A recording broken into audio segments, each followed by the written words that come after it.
Assalamualaikum warahmatullahi wabarakatuh. Perkenalkan, nama saya Umi Aulia Khairunisa dari Fakultas Ilmu Sosial, Prodi Ilmu Sejarah. Saya mengambil tema pelestarian lingkungan sekitar. Simak video berikut ini. Pelestarian sumber daya alam adalah melestarikan hutan kita.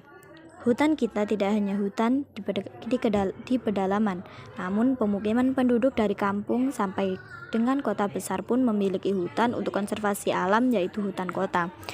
Hutan kota di mana hutan tersebut adalah ruang terbuka yang ditumbuhi vegetasi berkayu di wilayah pemukiman dapat memberikan manfaat lingkungan sebesar-besarnya kepada penduduk sebagai proteksi dan reservasi terhadap sumber daya air, sumber daya udara segar, keindahan tata ruang pemukiman, dan estetika serta rekreasi khusus lainnya yang lebih luas. Pemilihan jenis tanaman untuk penghijauan di pekarangan rumah hendaknya dipilih agar dapat tumbuh dan dirawat dengan baik.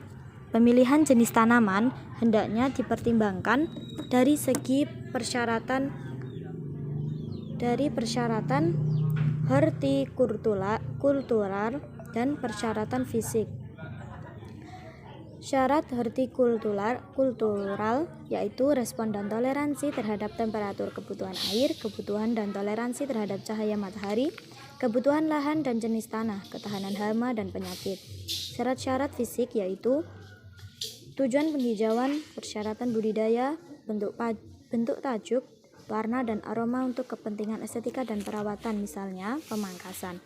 Mengenali jenis dan sifat pohon dipentingkan karena apabila kita mengenali pohon tersebut, maka kita akan tahu pula cara merawat dan menjaganya sehingga dapat memberikan manfaat yang maksimal pada lingkungan sekitar.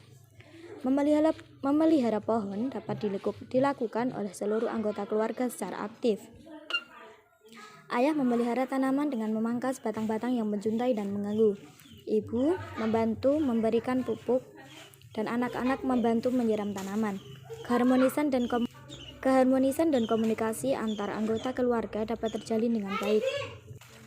Anak-anak dapat mewarisi pengetahuan dan belajar mencintai lingkungan dengan memelihara dan mencintai tanaman. Tidak hanya pohon berkayu keras atau peneduh yang dapat ditanam di pekarangan. Tanaman hias, tanaman obat, tanaman bambu, dan tanaman buah dapat pula dipelihara untuk membantu penghijauan. Sebagai penyaring debu untuk kesehatan, pemasok udara segar dan keindahan. Maka tanaman pun bermanfaat secara ekonomis pula bagi keluarga. Tak hanya ditanam di lahan pekarangan rumah, tanaman pun dapat ditanam secara vertikal atau di atap rumah.